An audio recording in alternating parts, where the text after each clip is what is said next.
আরে বাহে দেশবাসী, তোমরা শোনো আমার গল্প এক না খানি।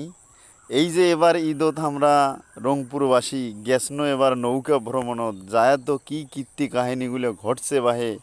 এমন কাহিনী ঘটছে, কোনো দিন আমরা কিন্তু এই নৌকাতে এইভাবে চড়িয়ে কোনো নদী পার হই নাই এত বড়। কেন আমরা সেই সিলমারিত কারো মুখে দেখি বিভিন্ন রকমের গান, বিভিন্ন রঙের মানুষ দেখনো বাহে। একেবারে মনটা আমার জুড়ি গেছে এবার কিন্তু ভ্রমণত। একেবারে তোমাক যদি না কই তাহলে বুঝবেন না, এই জন্য ভিডিও কোনা করা। দেখতে লাগছে নৌকাত মানুষ, কত রঙের মানুষ বসে আছে বাহে। কেউ ছাতা মাথাত নিয়ে আসে, কেউ আবার ব্যাগ ঘাড়ত নিয়ে আসে। কত রঙের মানুষ দেখনো বাহে। এইটা এখানে আমরা কেন সিলমারির ঘাটও, সিলমারির ঘাট থেকে কেন রৌমারির ঘাট বাহে। একেবারেই ব্রহ্মপুত্র নদ পার হয়ে ওই এই পার থেকে ওই পারত কেন কত রঙের মানুষ দেখনো আহারে। এই যে আমরা নৌকা ভ্রমণ করনো, নৌকা ভ্রমণ তোমরাও করবেন যারা শুনবেন নাকছেন গল্প কোনা। নৌকা ভ্রমণে আসলে খুবই মজা আছে বাহে।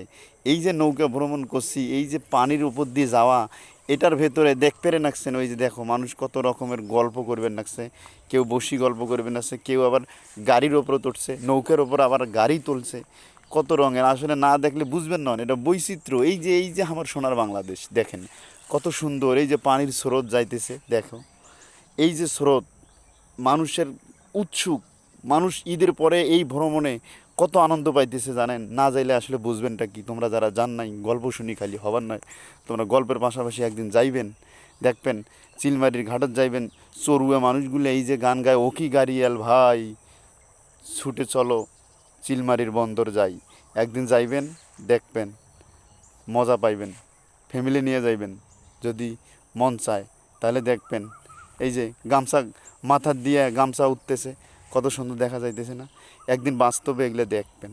আসলে রংপুরের মানুষগুলার শখ আছে, দেখছেন রংপুরের মানুষ কিভাবে ছুটি চলছে ঈদত পরিবার নিয়ে। একটা নদী দেখতে গেছে, নদীর ধারে যাইলে ভালো লাগবে। নদীর ধারের বাতাস অনেক সতেজ থাকে। সবাই মিলে যাইবেন একদিন। ধন্যবাদ সবাইকে।